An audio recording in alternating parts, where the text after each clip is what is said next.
Cerebro adolescente, entre aislarse y gustar. ¿Es inevitable la crisis de la adolescencia? ¿Por qué no afecta por igual a chicos y chicas? ¿Qué es genético y universal? ¿Qué es cultural y educacional en las conductas de riesgo de algunos adolescentes?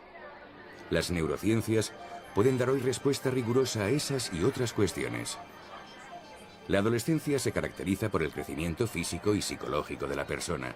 Es la fase del desarrollo humano entre la infancia y la edad adulta.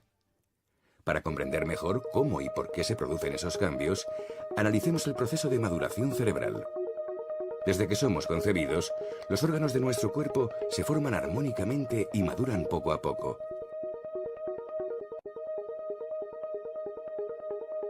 El cerebro sigue desarrollándose de forma gradual durante la infancia y madura en la adolescencia por áreas, siguiendo un proceso ordenado que comienza en la nuca y avanza hacia la frente. El patrón de formación y maduración de las diversas áreas depende del sexo, ya que todas las células del cerebro o llevan el par de cromosomas XX o el par XY. El tamaño de diversas áreas es ya diferente en el tiempo de la gestación. En los primeros años de la juventud, esta onda de maduración alcanza las áreas frontales que controlan y aúnan lo afectivo y lo cognitivo.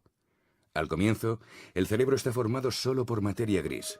La maduración consiste en el proceso de convertir materia gris en materia blanca. La materia gris está formada por las neuronas que desarrollan sus conexiones produciendo múltiples ramificaciones, dendritas y axones, en busca de otras con las que conectar para conducir y procesar la información.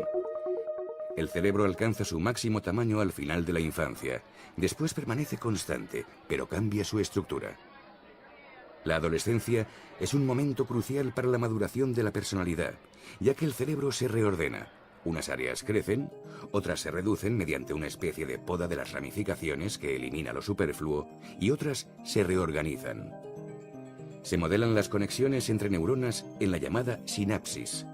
Al mismo tiempo, se van protegiendo los axones con una funda de mielina para mejorar la conducción de la información. Poco a poco, estas terminaciones se van uniendo a otras formando fibras y fascículos.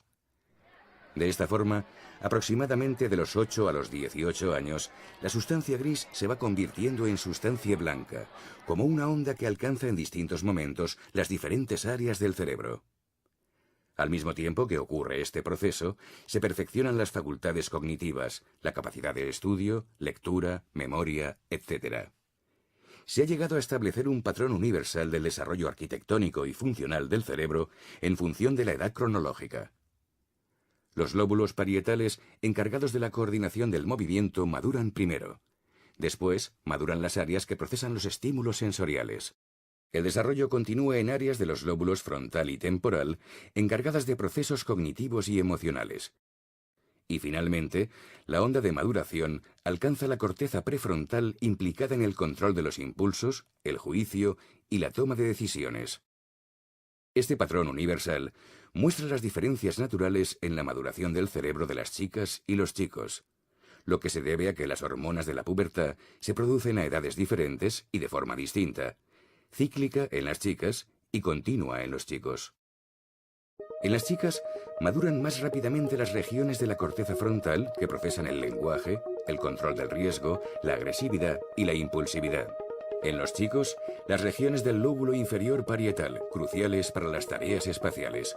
También difieren el hipocampo y la amígdala cerebral de ambos, contribuyendo a las diferencias de desarrollo cognitivo y social durante la adolescencia. El cerebro de los primates madura de la nuca hacia su minúscula frente, de forma que los cambios de la organización arquitectónica de la corteza cerebral se traducen únicamente en una mayor y mejor conexión entre neuronas, pero los animales no tienen crisis de adolescencia. Solo los seres humanos están permanentemente abiertos a las influencias de la educación, la relación con los demás y sus propias decisiones. Toda experiencia humana deja huella y produce cambios persistentes en los patrones de las conexiones neuronales del cerebro, específicas y propias de cada uno según la historia de su vida. El cerebro adolescente es inestable por los rápidos cambios que permiten el paso del cerebro infantil al cerebro joven. En esta etapa, se produce la transición desde la dependencia del núcleo familiar a la independencia a través de las relaciones interpersonales y sociales. La maduración conlleva cambios emocionales, mentales, psicológicos y sociales, influidos por las hormonas sexuales, cuya concentración se incrementa dramáticamente con la pubertad. Aumenta el interés por la actividad sexual.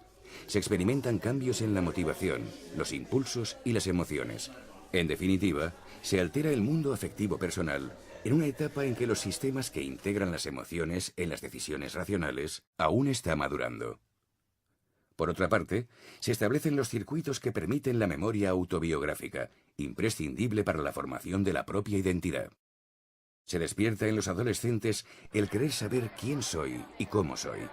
En general, en ellas, su cerebro se hace muy sensible a los matices emocionales de aprobación, aceptación o rechazo. Su prioridad se centra en relacionarse socialmente, agradar y gustar. El estrés se dispara ante los conflictos en las relaciones con los demás o ante un peligro. Con las conversaciones en las que comparten su intimidad, relajan el estrés, gracias a que los estrógenos activan la liberación de dopamina, hormona de la felicidad, y de oxitocina, hormona de la confianza, que a su vez alimenta ese impulso en busca de intimidad. Por su parte, en general, en ellos, la elevación de la testosterona les hace casi literalmente querer desaparecer del mapa social. Reduce su interés por el trato social, excepto en lo que se refiere al deporte y al sexo. La vasopresina, hormona de las energías masculinas, les permite gozar con la competitividad y desear mantener su independencia. Necesitan ocupar su puesto en la jerarquía masculina. En ellos es más acusada la temeridad, tan característica en esta edad, porque conceden más expectativas a los beneficios que a los riesgos. La onda de maduración puede seguir su dirección y ritmo natural o cambiar al recibir el impacto de las experiencias con diferentes personas, situaciones y conductas. El establecimiento y la regulación de los circuitos se modela precisamente con la educación y la propia conducta. Todo contribuye al modo en que cada uno edifica su cerebro. Los cambios naturales no son la causa de la crisis emocional y de conducta de algunos adolescentes. Esa crisis, cuando se da, es el resultado de influencias sociales y de propias experiencias y actitudes de cada uno sobre un cerebro naturalmente vulnerable. Aunque no de una forma tan acusada, el cerebro permanece expuesto a cambios toda la vida, dependiendo de las experiencias, decisiones, convicciones y valores que vayamos asumiendo. Siempre tenemos la posibilidad de desarrollar hábitos y también rehacer los circuitos distorsionados a lo largo del tiempo con nuestros actos.